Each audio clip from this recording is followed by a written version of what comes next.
الصلاة والسلام على خير خلقه محمد وعلى آله وصحبه أجمعين أما بعد السلام عليكم ورحمة الله تعالى وبركاته.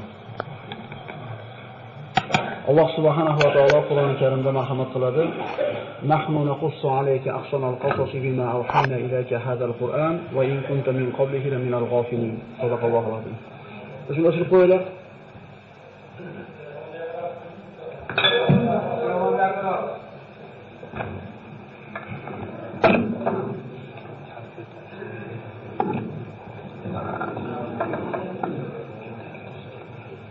biroz ruxsat so'rab qo'yishlik maqsadga muvofiq bo'lsa kerak. Hozir odob haqida gapirildi, musulmonlik bir axloq haqida. Shunchaki o'sha yozishni to'xtatsanglar, shu maqsadga muvofiq bo'lardi. Subhanalloh. Alloh taolo Qur'onda marhamat qilib, Astagfirullah, nahnu naqussu alayka ahsanal qasasi bima awhayna ilayka hadal Qur'an va in kunta min qablihi laminal ghafilin. Ey Muhammad alayhisalom, biz sizga mana shu Qur'onda qissalarni eng go'zallarini so'zlaymiz, vaholanki siz bu qissalardan g'ofil edingiz deydi. Ya'ni bu qissalarning qadrini Alloh subhanahu va taolo mana shu oyat bilan belgilab beradiki, qissalarning eng go'zali deb Alloh taolo o'zi baho beryapti. Modomiki siz bilan bizga Alloh taolo mana shu qissalarni eshitishlik, fahmlashlik berilibdi, endi buni shukrni ado qilishlik kerak bo'ladi. Bu qissalarni eshitishlikda shukr qanday ado bo'ladi?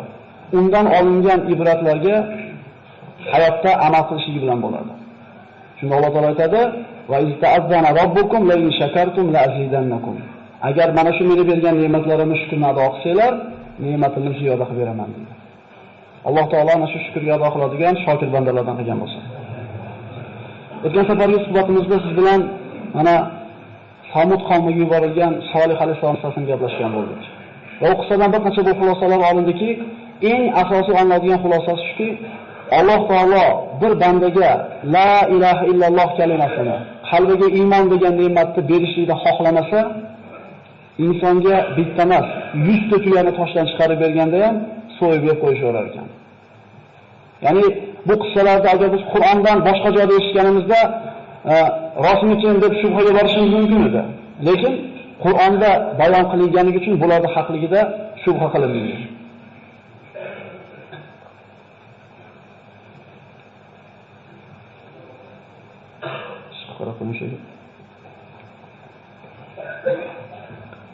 Demak, bandalarga berilgan eng katta ne'mat bu la ilaha illalloh Muhammad rasululloh ne'mati ekan. Mana u qissadan olgan xulosalarimiz shundan bo'ldiki, ana shu tuyani ularning talabiga ko'ra, ana shular aytgan sifatga ko'ra Alloh taolo yaratib berishiga qaramasdan, baribir Allohga osiy bo'lishdi. Demak, insonning hidoyatga kelishligiga mo'jiza yoki bir masala sabab bo'lmaydi, Alloh taolo agar o'zi iymon degan kalimani bermasa. Va yana ko'rdikki, ana shu tuyani oyog'ini sindirgan kishi haqida Alloh taolo aytdi, "Idin ba'asa ashqoha." Tuyani o'ldirishlikka o'zini qavmidagi eng badbaxtini yuborishdi deydi. Ya'ni biz hayotda bir odamga yaxshi yomonga baho berayotganimiz u bizni bahoyimiz. Odam sifatida odamga baho beramiz. Lekin bu kishining badbaxtligini Alloh taolo o'zi aytayaptiki, avvalgilarda yashab o'tganlarning eng badbaxti bu ana shu Qudor ibn Salih ibn Jib deyildi. Ana shu tuyani oyog'ini kimdir sindirishlik kerak edi. Shu ishni kimdir qilish kerak edi. Allohga hamdlar aytaylik birodarlar. Siz bilan meni ana shu ishda ishlatmabdi. Chunki Alloh qodir edi. O'sha zamonda yaratib turib, ana shu tuyani go'shini yeganlar qatoriga qo'shib qo'yishlikka Alloh qodir edi. Alhamdulillah deylik birodarlar. Bu ne'matni shukrga ado qilaylik. Alloh taolo o'zi bir tavfiq bersin. Mana qavm o'zini talabidagi mo'jiza kelishiga qaramasdan osiy bo'lgandan keyin, balki ana shu tuyani so'yib yeb qo'yishganidan keyin Alloh taolo ularni qanday vayron qilganligini ko'rdik. Va ularda hozirgi kunda maskanlari borligini o'tgan safargi suhbatimizda aytib o'tgan bo'ldik. Madinaning shimoli-g'arbida, Madinadan taxminan 380 kilometr masofada ana shu Samud qavmining maskanlari mavjud. Alloh taolo aytadi, aql ishlatmaysizlarmi? Eslatma olmaysizlarmi? Ular haqida agar Qur'on bizga so'zlamaganida, biz ular haqida eslamasdik ham, hech kim ularni bir nomini ham zikr qilmagan bo'lar edi. Mana undan keyingi qissaga o'tadigan bo'lsak, bu Qur'ondagi eng nodir, eng shirin qissalardan bu Ibrohim alayhisalom qissasi. Inshaalloh bu qissa bir necha suhbatimizni oladi va Qur'onda bu qissani qanchalik qadri balandligi mana 25 ta surada Ibrohim alayhisalom haqida so'z yurganligi o'zi bir hujjat bo'ladi. 25 ta surada 73 o'rinda zikr qilingan. 73 ta o'rinda Ibrohim alayhisalom qissasi zikr qilingan. Bu suraning qadri qanchalik balandligiga bir ishora qiladi. Qur'ondagi eng katta qissa Musa alayhisalomning qissasi. Undan keyingi o'rinda Ibrohim alayhisalomning qissasi turadi.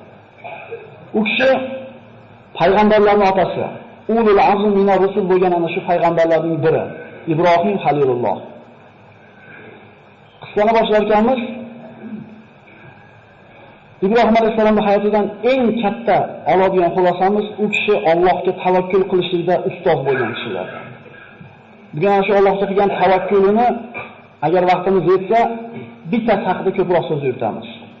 O'zi shu bittasi 3 soat vaqt olishi kerak. Lekin biz basharmiz, toqatlarimiz cheklangan, ana shu uyqular kelib ketgunga qadar gapiriladi inshaalloh.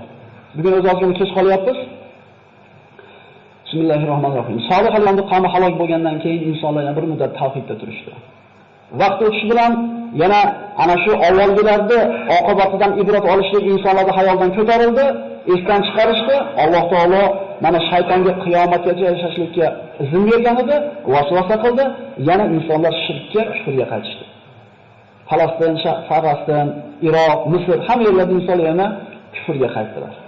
Bu safar Alloh taolo payg'ambarlarning eng ulug'laridan bu ulamolar e'tirofiga ko'ra o'zi shunga hujjatlarimga aniq payg'ambar sollallohu alayhi vasallamdan keyingi o'rinda turadigan payg'ambar bu Ibrohim alayhisalom hisoblanadi. Abul Anbiya, payg'ambarlarning otasi. U kishi haqida Alloh taolo astagfirullah va Ibrohim allazi vaffa dedi. U vafo qilgan Ibrohim dedi. Alloh taolo qanday buyruqni bajarmasin, u kishi vafo qildi buyrug'iga. Va Ibrohim allazi vaffa. Ibrohim ibn Tarix, shuningdek Azaram deb ataladi, Ozar. O'zi asli ismi Tarix bo'lgan. Ozar degan so'z ularning tilida ana shu davrda odamlarga yordam ko'p ketgan bo'lgani uchun yordamchi degan ma'noda bo'lgan ekan. O'zi asli ismi Tarix bo'lgan, lekin laqabi Ozar bo'lgani uchun Ibrohim ibn Ozar deyiladi, asli Ibrohim ibn Tarix. Ibrohim alayhisalomning zikri Qur'onda 25 ta surada 73 ta o'rinda zikr qilingan bo'ldi. Ibrohim alayhisalom Som ibn Nuh sulolasidan. Iroqda shimolida yashardi. Bobil degan shaharda. Bobil shahri nihoyatda bir katta shaharlardan bo'lgan. O'zining zamonasidagi eng birinchi shaharlardan bo'lgan. Va butlarga sig'inishlik mana shu yerda avjiga chiqqan bo'ladi. Astagfirullah va qala innama taqattum min dunillahi awsana mawaddata baynikum fil hayati dunya thumma yawmal qiyamati yakfuru ba'dukum bi ba'd thumma yawmal qiyamati yakfuru ba'dukum bi ba'd va yal'anu ba'dukum ba'da va ma'wakum an-nar va ma lakum min nasirin. Ibrohim alayhisalom qavmiga aytadiki, albatta sizlar Allohni qo'yib butlarga ibodat qilishni o'qidinglar. Qiyomat kunida biringlar ikkinchilarga kofir bo'lasizlar va biringlar ikkinchilarga la'nat o'qiysizlar. Qiyomat kunida hech kimni tanimaydi. Bu hammamizga aniq bo'lgan narsa. Yawma yafirrul mar'u min akhihi deydi Alloh taolo Qur'onda.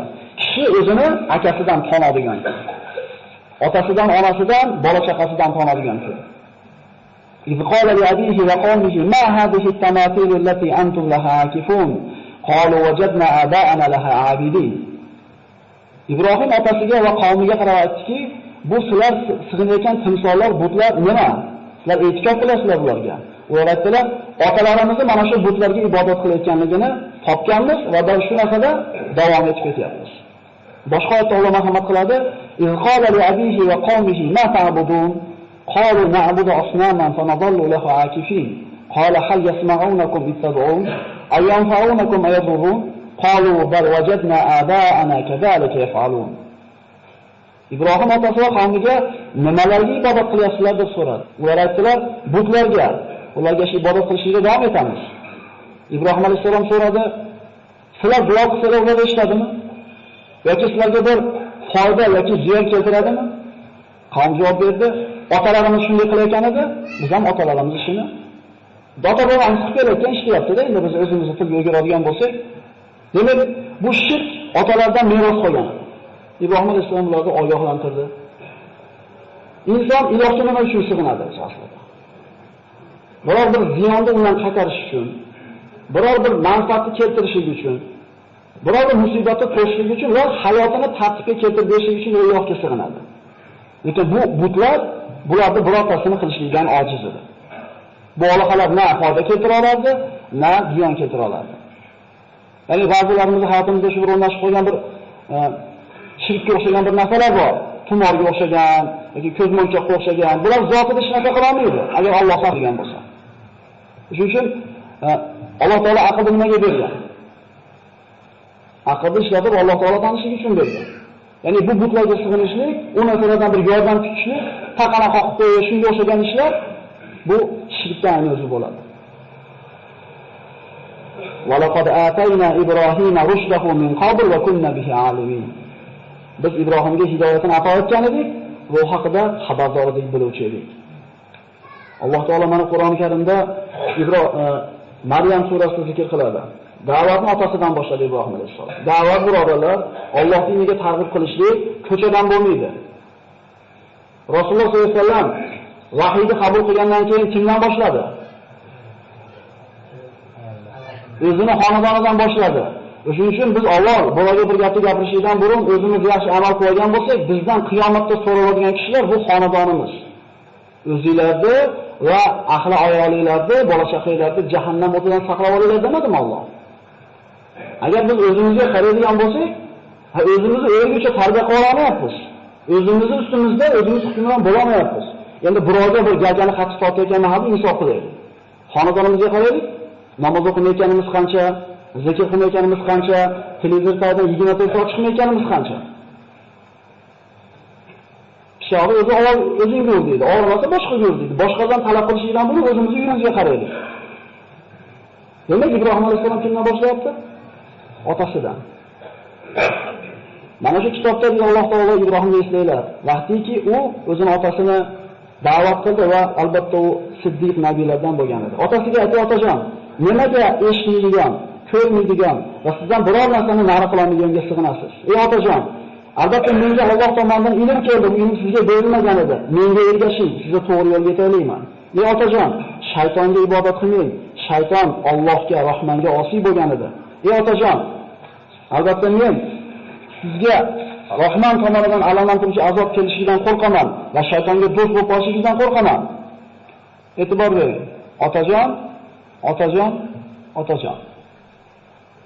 Ud'u ila sabili robbika bil hikmati wal maw'izatil hasana. Parvardigoringiz diniga hikmat bilan, chiroyli ma'ruza bilan da'vat qiling. Idfa billati hi ahsan, fallazi baynaka va baynahu adawatun ka'annahu waliyyun hamim. Alloh aytadi Qur'onda: "Fattaqulloha va yu'allimukumulloh." Allohdan sizlar qo'rqinglar deb, hamma o'zini o'rgataman. Hamma o'zini o'rgataman. Biz juda ko'p hayotdagi muammo kamchiliklarimizni o'zimiz hal qilayotgan odamlarga o'xshaymiz-da. Sahobalar Allohga tamomiy taqvo qilganligi uchun Alloh taolo har qanday ishni o'zi o'rgatdi. Subhanalloh. Biz Allohga suyanishlikni, Allohga tavakkul qilishlikni bilmayapmiz. Alloh taoloni tanimayapmiz. Siz bilan bir kishining o'rtasida adovat bo'lsa, deydi Alloh taolo, u bilan yaxshi muomala qiling demayapti. Eng yaxshi muomalani qiling deyapti. Hasan demayapti, ahsan deyapti. Mana tilda shunga birodarlarimiz farqiga boradi. Eng go'zal muomalani qiling, shunda siz bilan adovatlashib yurgan kishini o'zingizga eng yaqin do'st bo'lganligini ko'rasiz deyapti. Hadis. Biz qilamizmi shuni? Shuning uchun o'rtamizda ana shu adovati bor odamlarning soni ozayishida o'rniga ko'payib boryapti. Alloh taolo o'rgatyapti bu yerda. Otajon deyapti. Shuning uchun birodarlar, aka-ukalarimizni, opa-singillarimizni namozga yoki bir taqvoga targ'ib qilganimizda hikmat bilan. Savdogar odam o'zini ana shu qo'lidagi tovarini o'tkazish uchun nima qiladi? Kelgan xaridorga girdi kapalay bo'ladi. Injirligini ham ko'taradi, sassiqligini ham ko'taradi. Faqat maqsad nima? O'tkazib olishda. Sizdan xuddi savdogarning bittasisiz.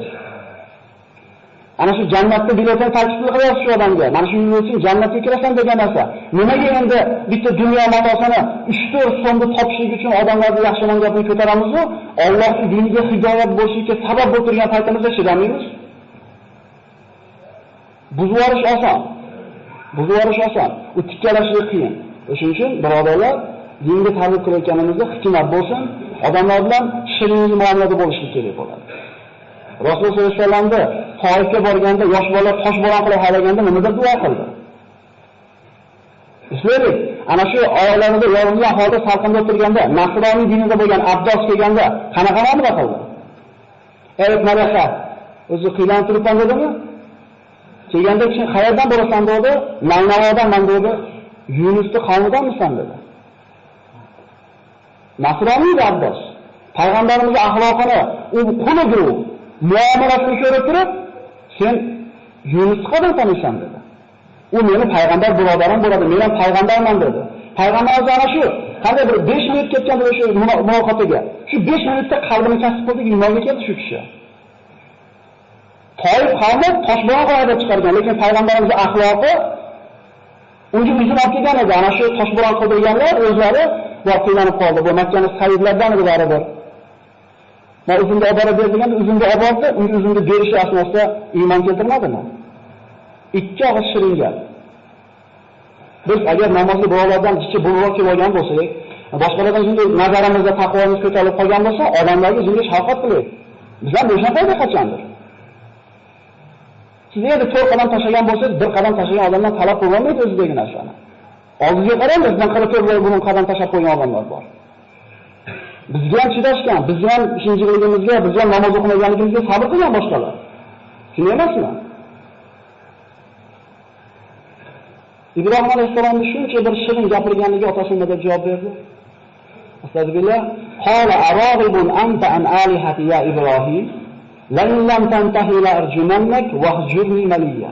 Ey Ibrohim, olihalarimizdan o'zingni behojat deb bilyapsanmi? Ya'ni kerak emas deb olyapsanmi? Meni tinch qo'y. Maliya degani umuman tinch qo'y degan ma'nosi berdi. Qala salamun alayk. Astaghfiru laka robbi innahu kana bi khafiya. Senga salom bo'lsin deb otasi. Sizga salom bo'lsin. Parvardigorimdan sizga istig'for so'rayman. Albatta Parvardigorim menga yaxshi muomalada meni yaxshi ko'radi. Ibrohim alayhisolamni qattiq suratda rad qilgandagi Ibrohim alayhisolamning javobini qarang.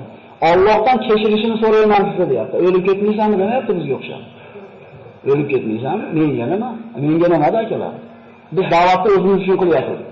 O'shuning uchun ko'tara olmadik. Agar biz Alloh uchun da'vat qilayotgan bo'lganimizda, unchalik nima qilardik? Ko'tarardik. Biz o'zimiz uchun ishlaymiz. Lekin hozir Allohning dushmani ekanligi ma'lum bo'lgandan keyin Ibrohim alayhisalom otasidan yuz o'girdi.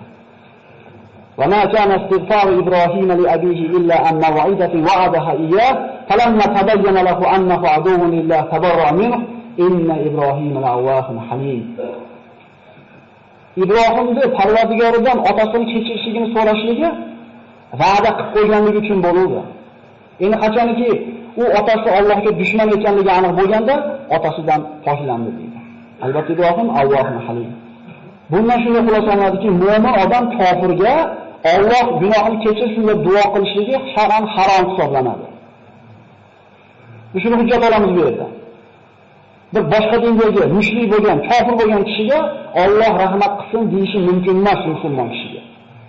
Hatto Rasululloh sollallohu alayhi vasallam ana shu g'azotlarga chiqib ketayotganda bir joyga borib turib, bir qabr bir joyga bir ro'za qattiq yig'laydi. Agar o'qigan bo'lsa shu yerlarini. Hamma hayron bo'lganda, mana shu joyda meni olam ko'milgan deydi. Allohdan istig'for etib gunohini kechirishni so'raganimda Alloh rad qildi deydi. Shunga yig'ladim deydi.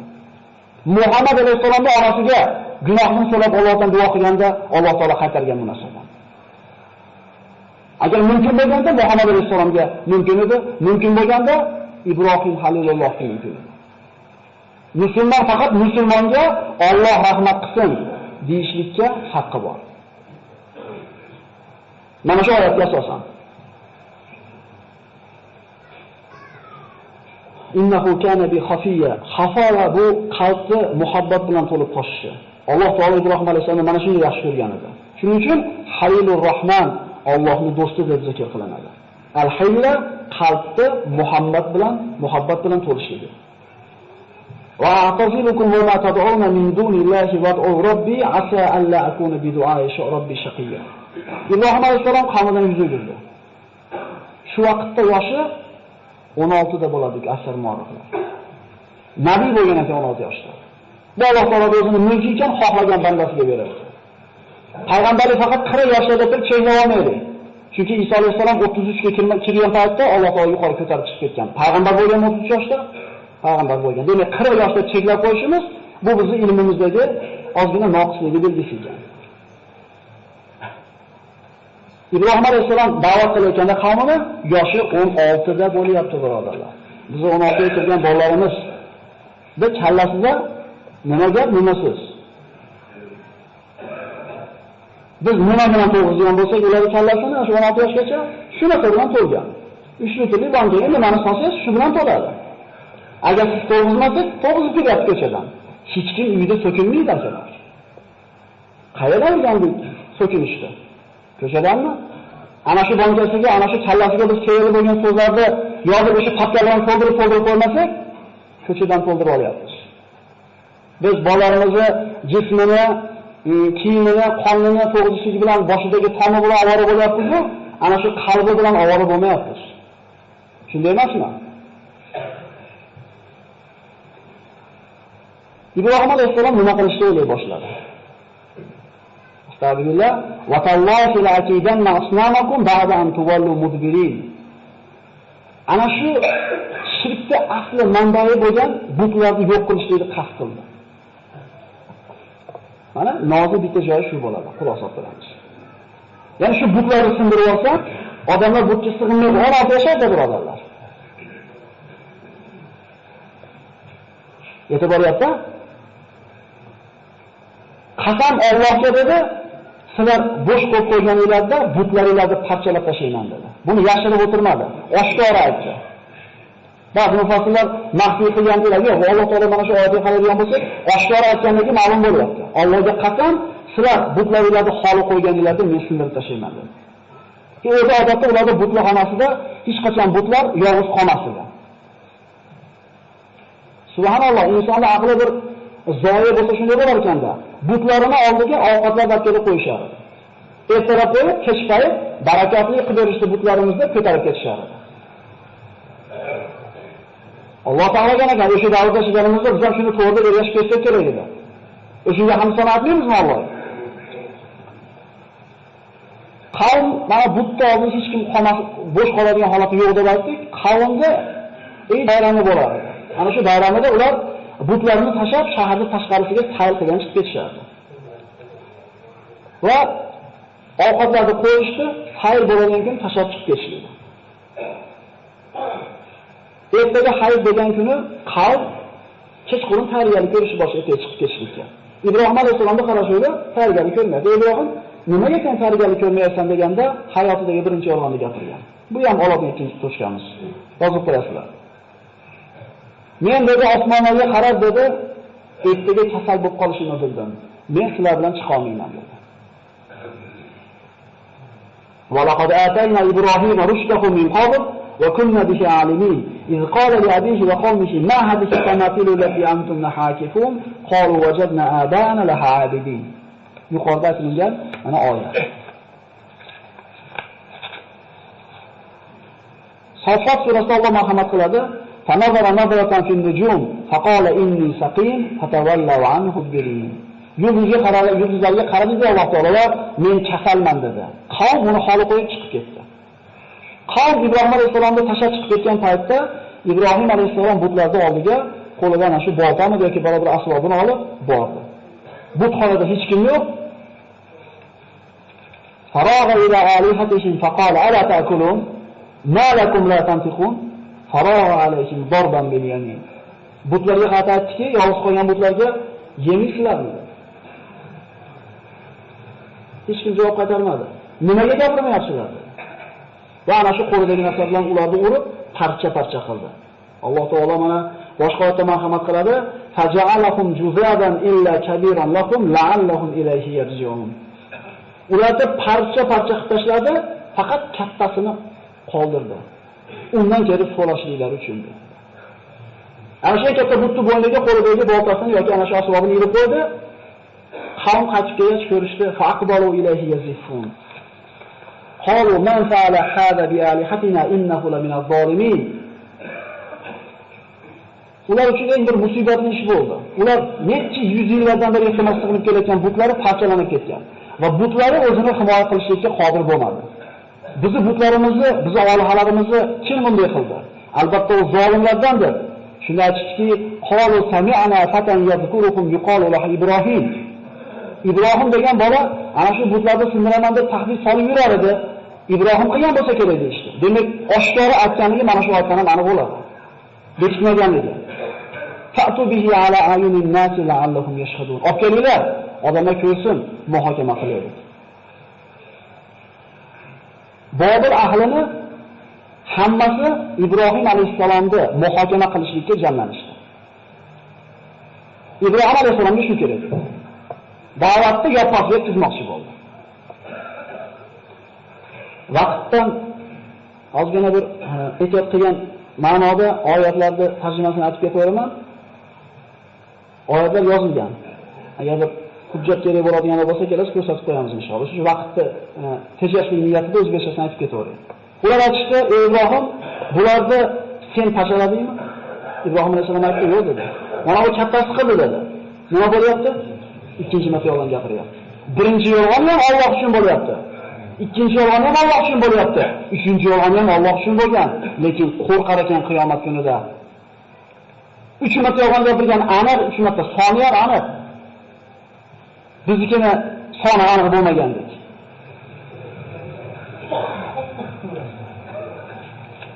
Agar gapirsa, so'raylik ulardan dedi. Shunda hammasi shu o'ziga qaytdi. O'ziga kelishdi. Aytishdiki, innakum antumuz zolimun. Bu o'zingizlar zolim bo'ldinglar endi. Ya'ni gapirolmaydigan butga sig'indinglarmi? Demak, sizlar o'zingizlarga zulm qilgan bo'ldinglar. So'ngra boshlari yerga oqdi deydi. Ya'ni aqllari pastga oldi. Aql ishlatishlikka qodir bo'lmay qolishdi. Shunda Ibrohim alayhisalom ularga gap aytdiki, Allohdan boshqalarni sizlarga foyda ham ziyon ham keltira olmaydigan butlarga sig'inasizlarmi? Uflaysizlarga dedi. Va sizlar ibodat qiladigan narsalarga ham uf dedi. Suf deganimizni tilda akalar. Aql yurgizmaysizlarmi dedi. O'zingizlar yasab olgan butlarga sig'inasizlarmi? Alloh sizlarni yaratgandi-yu, sizlar nimalar qilib yuribsizlar? Bizga bu savol. Vallohu xalaqakum va ma ta'malun. Alloh sizlarni yaratdimi? Yaratdi bizni. Qul sizlar dedimi? Dedi. Va ma xalaqtul jinna val insa dedimi? Dedi. Sen qulsan banda, ibodat qil, rizqi meni zimmamga dedimi? Biz nima qilib yuribmiz?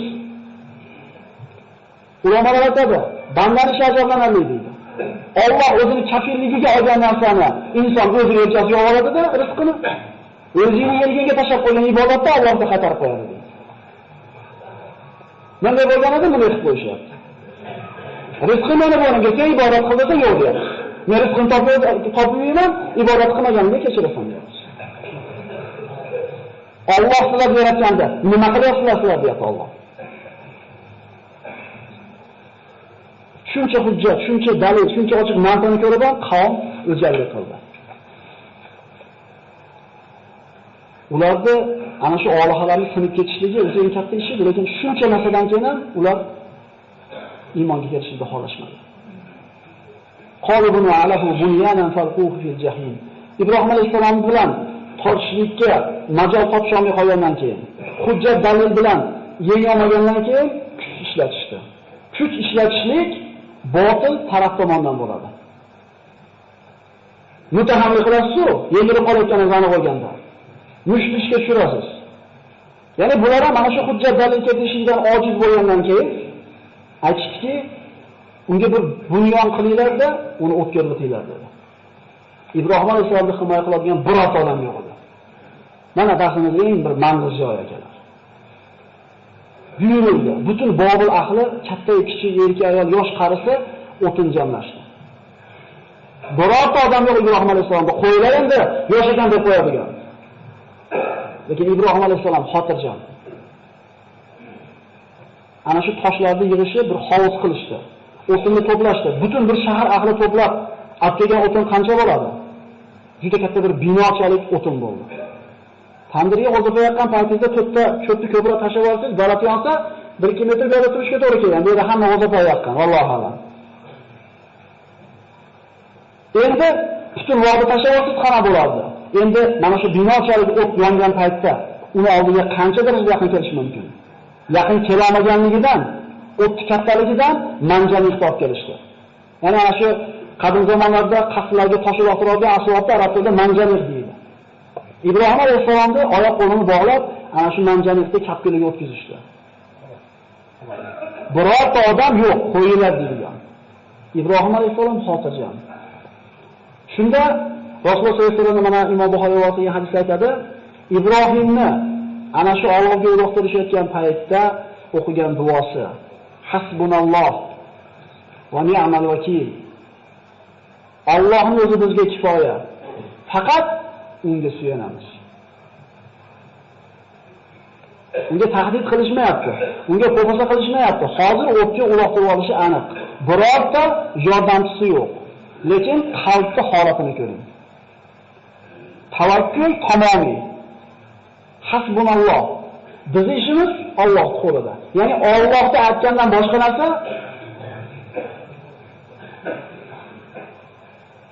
Ibrohim alayhisolamni otidan borishdi. Mana ba'zi rivoyatlarda zaif deyilgan ekan, lekin ibrat uchun keltiraveramiz. Ibrohim alayhisolam uloqtirib havoda uchib ketayotganda o'tga Jabroil alayhisolam keldi. Alaka haja ya Ibrohim. Ey Ibrohim, bizga hojatingiz yo'qmi deb keldi. Allohga tavakkul qilgan bandasini xizmatiga kimlar o'zini taklif qilyapti? Kim akalar Jabroil alayhisolam? Shadidul quva akalar. Lut qavmini qanotini uchi bilan to'ntarib qo'ydi yerga. Mana shunga qudrat egasi Alloh yaratgan mahluqotning eng ulug'i bo'lgan Jabroil alayhisolam bizga xizmati yo'qmi deb kelyapti. U istamaydi, kim yordam berar ekan, qayerga borsamikin demaganida, Allohga topshirib qo'ydi o'zini. Bunaqa bandasini Alloh tashlab qo'ymas ekan. Ibrohim va Ibrohim allazi vaffa deyapsiz. U vafo qilgan Ibrohim edi. Mana shu o'rindan vafo qildi. Ibrohim alayhisolam shunday qarabki, sizgami dedi. Sizga hojatim yo'q. Kimga so'rayapti? Yana rivoyatlar keladi. Yomg'ir farishtalari ham zaif ibrat uchun aytamiz. Yomg'ir farishtalari Allohdan izn so'raydi. Parvardigor Ibrohimga o'tib o'tishdi. Ruxsat ber, yomg'irni yog'dirib o'chirib qo'yapti dedi. Kimlar xizmatiga o'tyapti? Kimlar himoyasiga o'tyapti? Jabroil alayhisolam qarab javob berdiki, sizgami dedi. Sizga hojatim yo'q dedi. Ammo Robbimga hojatim bor, lekin Robbimga aytishim ham hojati yo'q dedi. Bilib turibdi madamni o'tayotganini, Robbim shu yerda deyapti. Aytishim ham hojati yo'q deyapti. Robbim yaxshi biladi menga nima kerakligini deyapti. Biz o'zimiz bilamiz bizga nima kerakligini. Bilamiz, rangini ham bilamiz bu narsani, sifatlarini ham bilamiz, narxini ham bilamiz, rahmatini ham bilamiz. Biz o'zimiz bilamiz. Ibrohim alayhisolam o'ziga nima kerakligini ham aytmagan ekan. Chunki Robbisi bandasini nimaga bir muhtojligini yaxshi bilishiga iymon keltirgan ekan. Bu tavakkulchilarning cho'qqisi akalar. Innalloha yuhibbul mutawakkilin. Alloh tavakkul qiluvchilarni yaxshi ko'radi. Bizda shunaqa tavakkul bormi? Shuni suyanamizmi Allohga? Tavakkul nima? Qo'lingizdan kelgan rizq sababini qilib qo'yasiz, endi kelishingizga Allohga tashlab qo'yasiz. Alloh aytgani bo'ladi. Iloji bor yolg'on gapirishingizga harakat qilasiz deganingizda, ona ketgandan keyin yana Allohga tashlab qo'yasiz. Demak, bu onasi ekan. Yolg'on gapiringiz oldini yig'laysiz. Chunki demak rost gapirsam ham olar ekan degan. Natija kim qoladi? Biz yolg'on gapirganimiz uchun boyib, rost gapirganimiz uchun kambag'al bo'lib qolmaymiz. Bu rizq masalasi bu.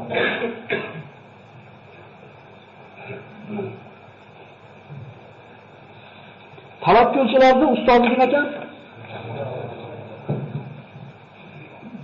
Lekin Alloh taolo bunaqa bandasini farishtalarga ham tashlab qo'ymas ekan ishini.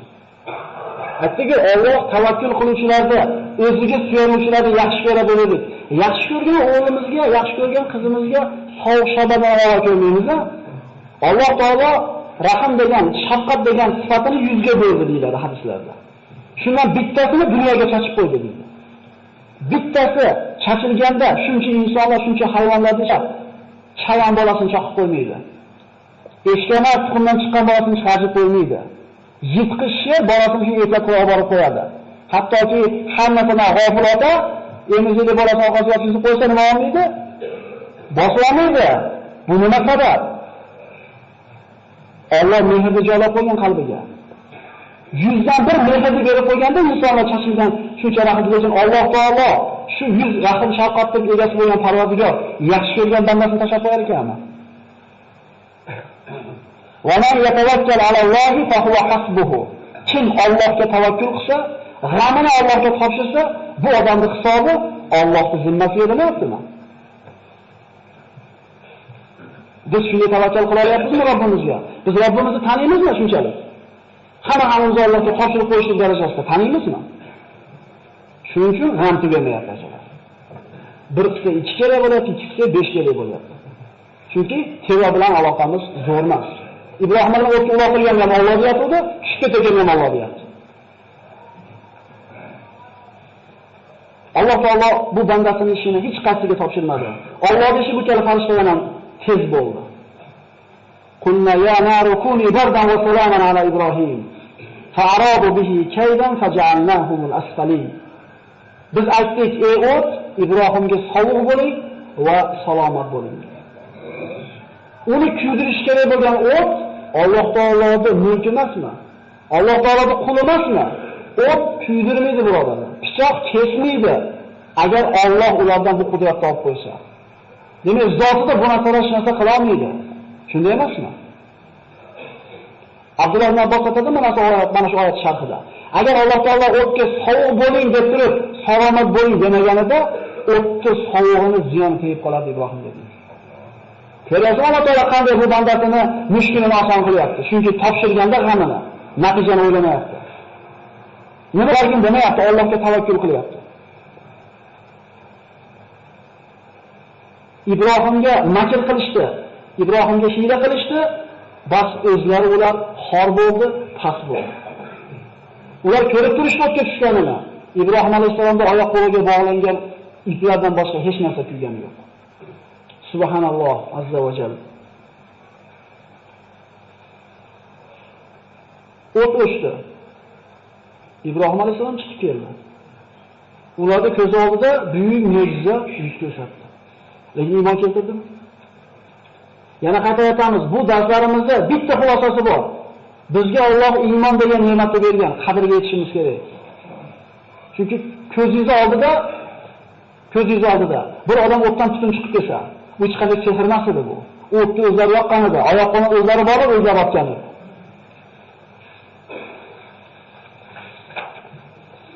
Ibrohim alayhisolam ba'zi rivoyatlarda keltiriladi, hayotning eng lazzatli kunlari deydi. Mana shu dunyoda olovda bo'lgan lahzalarim deydi. Chunki Alloh taolo sovuq qildi o'tdi va ne'mat qilib berdi. Jannat bog'iga tushib qolmadimi?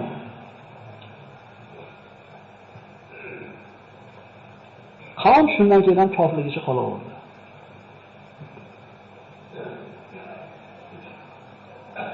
Mana bugun bitta suhbatga tayyorgarligimizni yarmi ham yetib olmadi. Inshaalloh keyingi darsda davom etamiz. Xulosalaymiz. 10 minut xulosa qolyapti. Ibrohim alayhisalom butlarni sindirdi. Oqibati nima bo'ldi? O'tga uloqtirishdimi? Bu qissalarda bir ko'ngilxushlikka eshitib qo'ymaylik birodarlar. Bundan xulosa olaylik. Musa alayhisalom bitta Yahudiy nimani Misrlik qibtiyni bir shafaroq urib o'ldirib qo'ydi. Nima bo'ldi?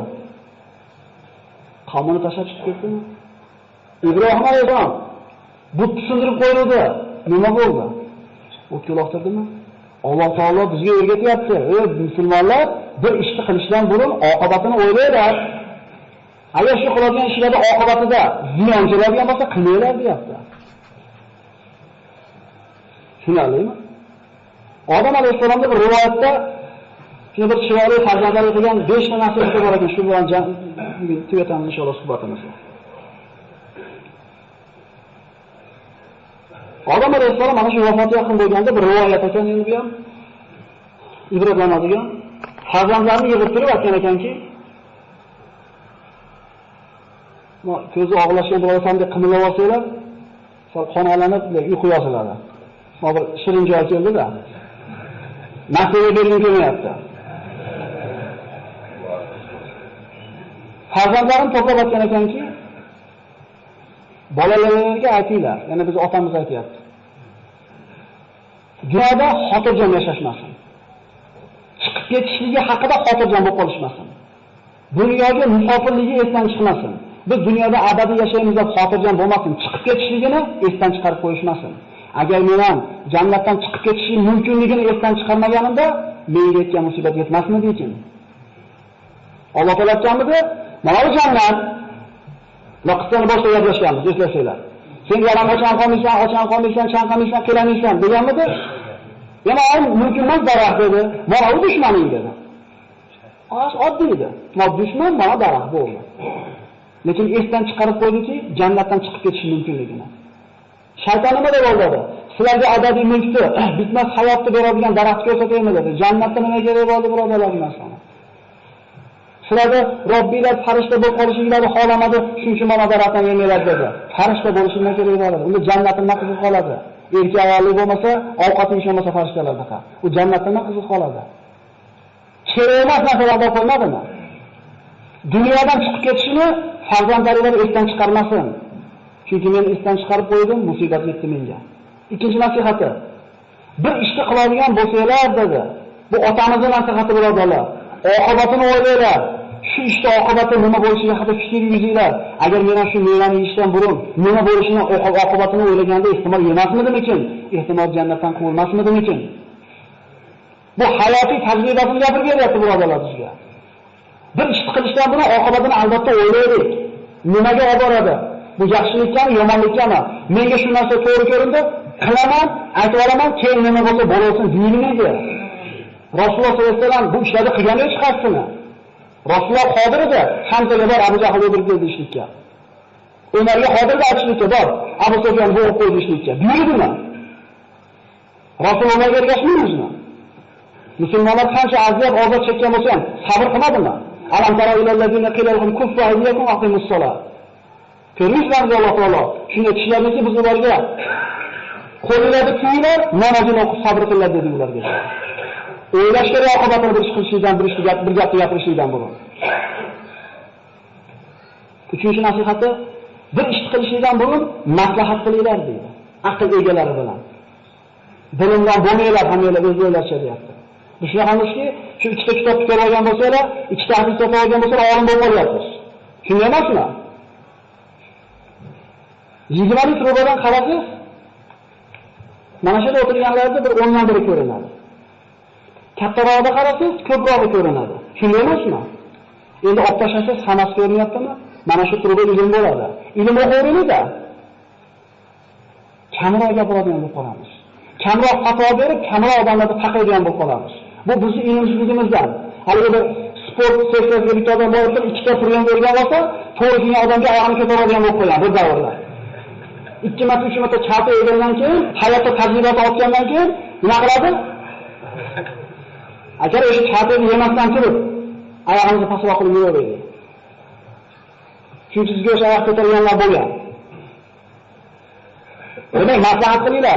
Bir ish qilishingdan burun aql egalari bilan. Agar meni farishtalarga maslahat solganimda yemadingizsa kerak edi deydi. Biz qilib turib problemaga kelganda maslahatga boramiz. Domla ustalarni qo'ying, yo'l bilanmi? Bunaqa o'shani talab deyishdan burun tarbiya qilishlikni maslahatini olgani kelmadinglar. Endi shunday topasan endi. To'rtinchisi, ayollaringizga havoyi nafsiga ergashmanglar. Zero men ham ana shu ayolimni havosiga ergashib qo'ydim.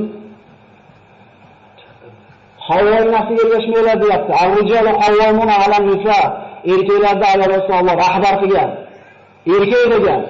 Biz qabul qildim deganmiz akalar. Roziman qarshilamaganmiz biz. Biz erkakmiz. Shuning uchun rahbariyat oilada erkak kishining qo'lida bo'lsa, o'sha yerga bir tinchlik totuvlik bo'ladi. Hayotimizni qiyin qilayotgan kim? Mana shu ayollarimizni orzu havosining orqasidan qul bo'lib yuribmiz. Shunday emasmi? O'zimizni bir marta borib sanatoriyaga borib domali bir shifolanishlikka pul yetmaydi. O'zi eshikka ishlaymiz o'zi. Ana shu orzu havosni ko'tidan quvayotgan ayollarimizga qul bo'lib qo'yganmiz. Achchiq bo'lsa ham aytishimiz kerak bu narsani. Va 5-nasihati qalbingizga quloq solinglar degan ekan. Biror ish qilmoqchi bo'ladigan bo'lsanglar, qalbingizga quloq solinglar. Musulmonning qalbi yaxshi yomonda ajrashishlikda uje o'lchov bo'lib qolar ekan. Ko'ngli chopmaydi-ku.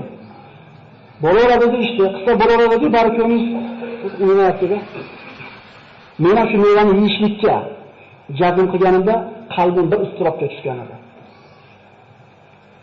Bu harom narsaga qilishlikda qalbga quloq solinmaydi. Arar ichidasiz qalbingiz xuddi unga emas. Mumkin bo'lgan ishlarni qilishlikda qalbga quloq solinadi. Tushunarlimi? Demak, besh nasihat. Bir ish dunyodan chiqib ketishdan chiqarmaylar.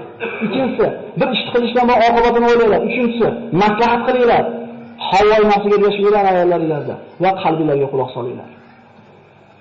Demak, bugunga ajratilgan vaqtimiz nihoyasiga yetib qoldi. Inshaalloh keyingi suhbatda qissani qolganini davom ettirgan bo'lamiz inshaalloh. Assalomu alaykum va rahmatullohi va barakatuh. Subhana robbika robbil izzati amma yasifun va salamun alal mursalin walhamdulillahi robbil alamin. Allohumma taqabbal minna innaka as-sami'ul alim.